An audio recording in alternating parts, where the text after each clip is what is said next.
It's all about the control of that neutral spine.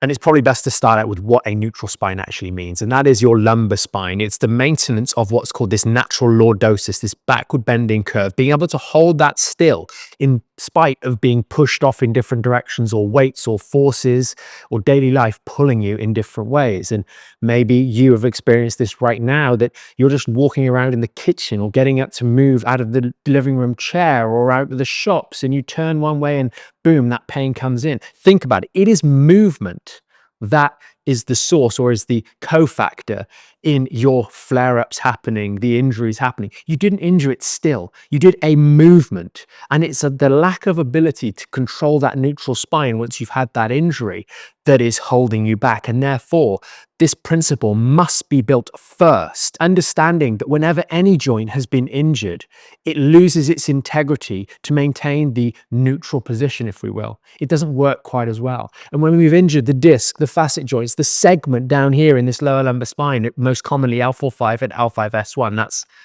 L4, L5, L4, L4-5, and L5-S1 down here, the last two joints in the lumbar spine. When we've injured any of those structures, the mechanisms that brace and stabilize this area and tell our brain where it is in space are not going to be as effective. And we see this movement leaking into this area of the lower back, catching the injury, flaring it up, and now we're back in pain again. And we think that nothing works because we're doing things that do not maintain a neutral spine. They're moving in one way or other. Classic examples might be the knee hugs. They might be child's pose. They might be the cobra position. All of these things are not building this first principle of the ability to maintain a neutral spine.